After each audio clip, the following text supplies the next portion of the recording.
Chelsea fans, welcome to Blue Banter FC, a show all about Chelsea Football Club by Chelsea fans for Chelsea fans. And today we are going to be doing a tier list of every single Chelsea player. You can see them down here. They're in alphabetical order from first name. And we're just going to take a look and see if they had a great season. So this would be players like Cole Palmer, obviously, who carried this team, players who had a good season, an average season, below average, a big old woof, and then finally players who just didn't play enough or were out on loan for us this year. So let's not waste any more time and dive right in. Armando Broja, who knows? He played 774 minutes across all competitions. He had 2 goals and 1 assist and was loaned out to Fulham in January, where he did absolutely nothing for them, didn't score a single goal. Just was not a very good player this season for Chelsea or for Fulham. I don't think he has any way of being on this team next year. I don't think he fits into Enzo's plans, and he's just going into woof right away. It was not a good season for Armando at Chelsea or at Fulham. Next up, we have Axel Disasi, who was bought for 45 million from Monaco. He played 3,689 minutes across all competitions, had 3 goals in all competitions, and he's a tough one because I don't think he was obviously not great. Was he good? He had his moments. He was a really good hype man. If it was a hype man, great season. But based on his performances on the pitch, his defensive output, I think he's just average. I think he was average. I don't know if he'll be on this team next year. He was just not great.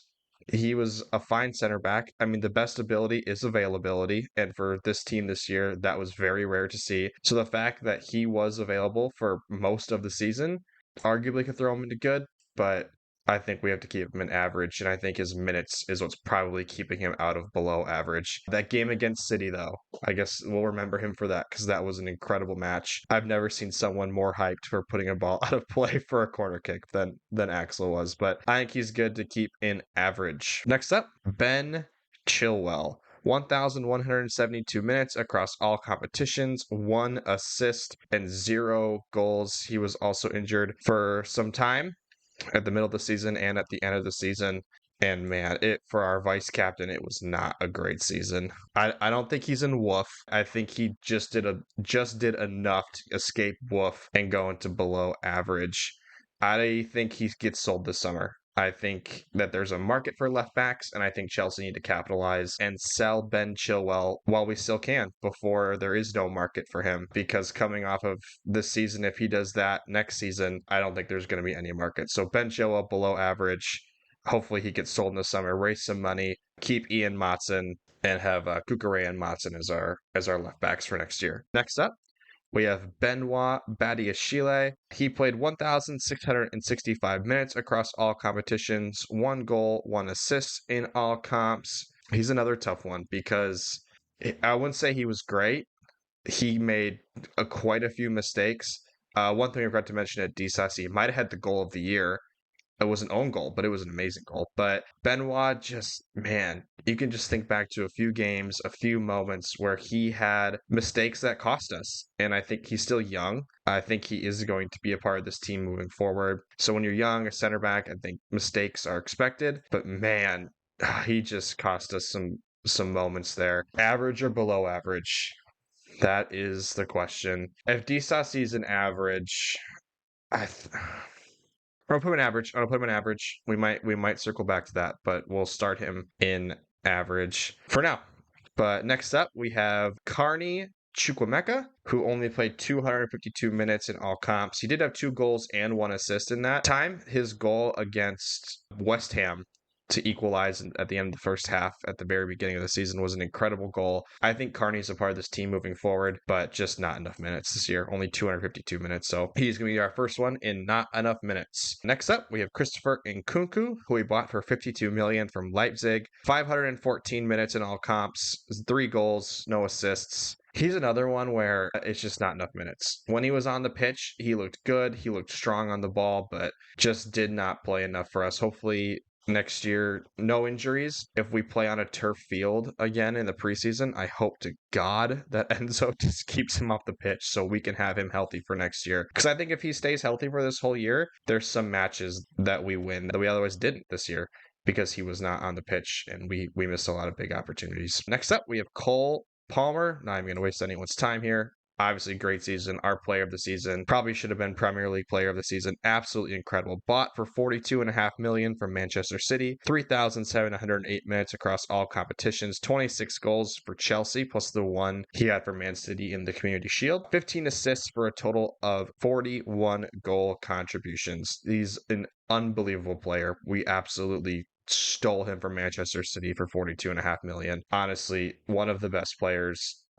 Really first full season I've ever seen. So Cole Palmer, give the man whatever he wants to keep him on this team. He is a part of this team, hopefully for a very, very long time. And so next up, we have Conor Gallagher. Again, I think that's another great season. 4,036 minutes in all comps, which was the most on our team. 7 goals, 9 assists. The best ability is availability, and man, Conor was available. Only missing one Premier League game for rest. Other than that, he played pretty much every single minute, every single match. He was our captain this year. I really, really hope we find a way to keep him. I think he was the heartbeat of this team this year. Cole was our best player. Conor was the heartbeat, though. He was the captain on the pitch, and man, one of the best seasons from a player who last season was pretty much getting clowned on for, gal dog. He just ran around, didn't contribute much, but man, Conor Gallagher this year really flipped the narrative on himself. Absolutely great season, and hopefully he stays past this summer window. Next up, we have David Washington. Not much to say, not enough minutes, barely played at all, so he's just going to go right in there. We're not going to say much more. Next up, Jordy Petrovic, bought from MLS side New England Revolution for $14 million. He started every match after Sanchez got injured on December 10th against Everton. And in his time playing, he had 44 goals conceded in 30 matches, along with 7 clean sheets in all competitions. So this is hard. Another difficult one. I think he was better than a below average. I mean, we bought him for $14 million. He was supposed to be the backup. Ended up playing the majority of the season. Man, this is tough.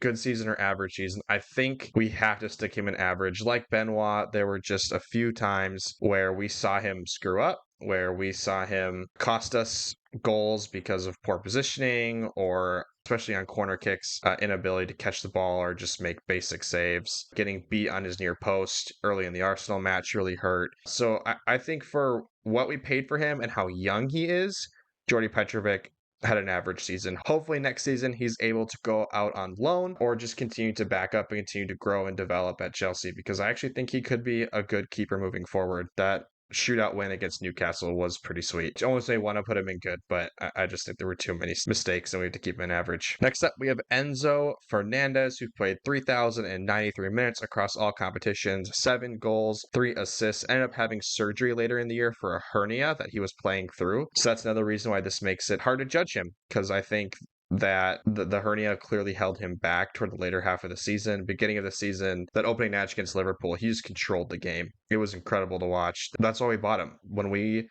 we saw with him when he played Liverpool was exactly why we spent over 100 million on this player. He was incredible, controlling the match, controlling the pace of the game. But after that, it was okay. Just not sure how we rank his season. I'm going to put him in good. I think he was definitely above average just for a few matches, but then toward the latter half of the year with that surgery, I'm hoping he's back next year as strong as he can be. There's rumors he plays in Copa America and in the Olympics, and I just hope it's just Copa. We need Enzo to be healthy next year to run the midfield. Him, Caicedo, and whoever the third player is, we need him healthy for next year. Next up, Ian Matson, out on loan at Dortmund, was really great at Dortmund. So, I mean, if we were grading his time at Dortmund, it's probably good or even great. But for Chelsea, out on loan, that was, as a Poch defender, that's a tough one for me, if I'm being totally honest, because I think Poch screwed that one up.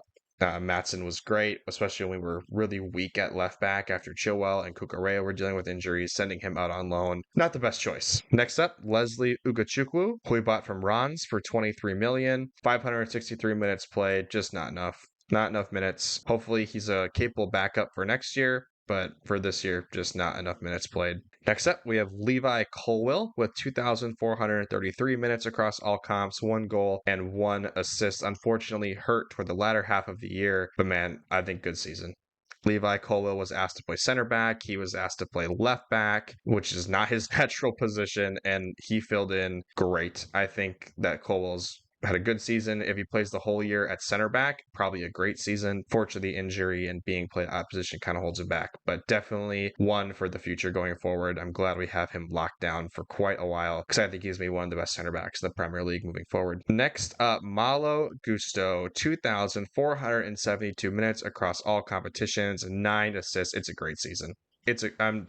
I don't have to think about this one. Absolutely great season. He was our right back who was supposed to be the backup to Reece James, maybe play if Reece had a knock or needed some rest. And instead, he ended up being our starting right back for the majority of the season. Absolutely incredible job filling in for Reece to the point where many Chelsea fans online were questioning, do we even need Reece? Reece came in against Nottingham Forest and showed that, yes, having him is still incredible because he's an amazing player. But Malo Gusto filling in for the captain, right back, who's been incredible for us when he's been able to play. And 9 assists across all competitions. And that's not even mentioning his defensive work. He was locking down wingers. Absolutely incredible season from Malo Gusto. Absolute steal for what we got him for. And I'm really, really excited that he is on our team for a long time in the future. Great season for Malo Gusto, though. Next up, we have Marc Cucurella, 2,232 minutes across all competitions, 1 goal and 1 assist. This is another tough one because I'd say for the majority of the year, he was here hovering between average and below average. Toward the end of the year, when Pochettino moved him as more of an inverted left back, which could be work really well in Enzo's system. I think he's between a good and average. In fact, I think he's probably in good during his time as an inverted left back, but I think average season, if it's just toward the back half of the season, good season, but overall, just an average season for Marc Cucurella. Third choice keeper, Bettinelli. Don't have to talk about that one. Not enough minutes. Hopefully never gets any minutes. Next up, Caicedo, the record transfer fee, 115 million from Brighton, 3,899 minutes across all competitions, 1 incredible goal against Bournemouth, and 4 assists. Since that first few matches where he kind of struggled a little bit, Moises had a good season. Good season. Absolutely incredible back half of the season defensively. I think we knew he was starting to play really, really well when on Twitter people stopped mentioning how much he cost. A great back half of the season. Again, an amazing goal against Bournemouth. His defensive work rate was incredible. His defensive output was incredible. And I'm really, really excited to see how Enzo uses him in the midfield next year. Good season for Moises. Hopefully next year we're up here in great season. But for this year, just a good season. Next up, Mykhailo Mudryk, 2,012 minutes across all competitions, 7 goals, 2 assists. He was a weird one. He had moments, like a few players, moments of just pure brilliance and moments where you're like, what in the world are you doing? Like, there are moments where he takes a defender on one-on-one, blows past him, throws a cross into the box. You're like, dang, we might have something on our hands. And then we have moments where he just disappears from games, gives the ball up super easily. So he's another tough one. I think he's going in below average. We need to see more from Mudryk, especially to justify that transfer fee. I know he didn't choose how much he got bought for, but man, it just was not great. I don't know if this was maybe a Pochettino issue too, that he just wasn't utilizing Mudryk to the best. It also felt like there were some times where Mudryk would score and look good. And you're like, oh, he should start the next game. And he gives it to Raheem Sterling. At one point, Conor Gallagher, which made no sense. But I think below average season for Mykhailo Mudryk, who had moments where he had a good season, but overall, just below average this year. Next up, Nicholas Jackson, bought for 29 million from Villarreal, 3,532 minutes across all competitions, 17 goals, 6 assists, our second leading goal scorer. I think he had a good season. First season in the Premier League, which is a huge step up from La Liga and the level he was at Villarreal. First season as like the starting main striker, which he was never intended to be. He was intended to be behind Nkunku, but he was forced into starting, and I think he did admirably. 17 goals across all comps is nothing to scoff at. What we can scoff at are those missed big chances, because wow, there were some that were just painful. In a word, painful to see. Hello, darkness, my old friend. Put those chances away, started rounding into form as a great player. And I think moving forward, we have a backup striker on our hands who can fill in for Nkunku when he's hurt or needs a rest or even moves out to the wing. Either him or Nkunku could play on the wing. And I think Jackson could be an excellent part of this team moving forward. So hopefully he continues to grow and develop under Enzo like we saw toward the back half of the season under Pochettino. Next up, we have Noni Madueke, 1,591 minutes across all competitions, 8 goals and 3 assists. He's a tough one. again, like a lot of these players between average and below average, I think I'm going to put him in average. He had moments kind of like Mudryk of pure brilliance, and then moments where you're like, dude, what are you doing? A thing that wasn't even football related, but a dude, what are you doing? The penalty against Everton. Like, why are we shoving each other? Him and Nico. Finally, Connor came in, had to be the adult in the room. Just give the ball to Cole Palmer, our designated penalty taker. And he just had moments, I think, of immaturity, which that showed a few times throughout the season. But he did, unlike Jackson, grow and develop under Poch. I think he grew to respect Poch and what he was doing for him, and we really saw him round into form toward the end of the season. So I think an overall average season with moments where he shot up and moments where he was definitely down here in the below average category. Next up, Raheem the Dream Sterling, 2,759 minutes across all competitions, 10 goals, 8 assists, which is kind of crazy. He had 18 goal contributions, which you would think would be like, oh, that's a good season. Dang, 18 goal contributions? That's a pretty dang good season. But then you just kind of go back and you watch some matches and you're like, that was not great, Raheem. Especially, man, 2 times. I think 2 times distinctly off the top of my head. I think one against Wolves. I don't remember the other one, but I could see it in my head where he just has one-on-one with the keeper and another player off to his right. And both times, instead of making the pass for an easy tap-in goal, he tries to shoot and it gets saved. And it's just painful to watch. So I think for those moments of like, man, what in the world? You are one of the senior leaders on this team, and that's what you're doing. I think he has to go into average, and I think he's might be a casualty this summer when we do maybe have to do a little bit of a clear out.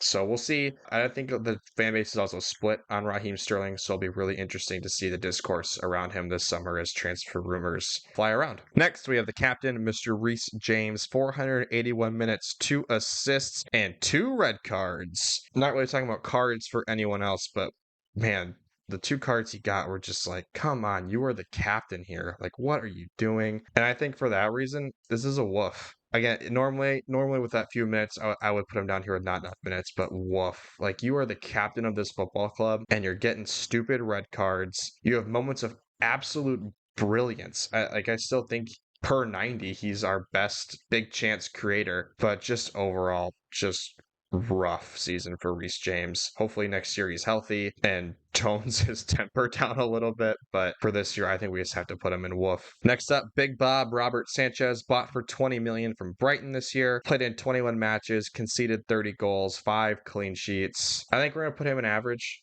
He wasn't anything special, but he wasn't horrible. Made some great saves, especially against West Ham. We ended up losing that match, but he did make some great saves in that match. And overall, I think just an average season. Both him and Jordy, nothing special, but weren't the reasons we were losing matches. So average to Robert Sanchez, though won't be surprised if he's not a part of this club next year. Next up, we have Romeo Lavia, bought for $58 million from Southampton. He played 32 minutes, so he's going right into the not enough minutes category. Hopefully a guy that's a part of this team moving forward. I think he's a player with sky-high potential, so hopefully he stays healthy and is able to develop under Enzo Maresca's system. Next up, Thiago Silva, 3,015 minutes across all competitions, 4 goals, 1 assist. The rock of our back line. I think he had a good season. Really difficult season, I think, for him because the way that Pochettino wanted to play did not fit Thiago Silva. He wanted to play a higher line, a pressing line, and Thiago Silva is pushing 40 and is not as quick as he used to be. But man, Thiago just had some great moments, defended well, was the leader on the pitch, on the back line, controlling the defense. And I just think overall, a very good season. Sad to see him leave. Probably the best free transfer in Premier League history. Helped us win the Champions League. And I just think we're going to miss him a lot, his leadership a lot. And I'm really excited for him to come back to Chelsea and be a part of this club in some capacity after he calls his playing career quits. Well, we're just going to Wesley Fofana quick. Dude, we bought you for so much money. Just for the love of God, play one match next year. Please, please, please. You have so much potential. Please stay healthy. But lastly, Trevoh Chalobah, 1,227 minutes and 1 goal this year. Kind of fell out of favor with Pochettino at the beginning of the year, especially with his injury. There was rumors of him moving to Bayern Munich in January. It never happened. He stayed at Chelsea, and I am so glad he did. I think toward the back half of the year, he was our best defender. If he had played the whole year, probably great season. The whole year at the level he played at toward the back half of the year, great season. But for the few minutes he played, good season for Trevoh Chalobah. I really, really hope we do not sell him. We keep him around for next year. and moving forward, because I think he's potential to be on Levi Colwill level center back. He was fantastic this year, and hopefully we don't sell him for 25 million, because whoever buys him for 25 million, like the rumors have said, is getting an incredible center back at an insanely cheap price. So hopefully we keep him. But this is my final rankings. I'll go through it one more time just to make sure I don't want to switch any around. Cole Palmer, Conor Gallagher, Malo Gusto in a great season, Enzo, Levi Colwill, Moises Caicedo, Nicholas Jackson, Thiago Silva, Trevoh Chalobah in a good season, Axel Disasi, Benoit Badiashile, Georgi Petrovic, Mark Cucurella, Noni Madueke, Raheem Sterling, and Robert Sanchez in an average season, Ben Chilwell and Mikhailo Mudryk in below average, Armando Broja and Reece James in our woof, and then Carney, Nkunku, Washington, Matson, Ugachukwu, Bettinelli, Lavia, and Wesley Fofana in our not enough minutes. I think overall I'm happy with this. I don't know if there's anyone I would move around. I mean, obviously, I think Reece could probably end up in the not enough minutes, but I'm going to keep him in woof. But again, if Trevoh had played the whole season, I think he's up here, but he's going to end in good season. But let me know what you guys think. Where did I go wrong? Did I have some people too low, too high, too harsh, too nice? Let me know, and we'll see you next one. Bye.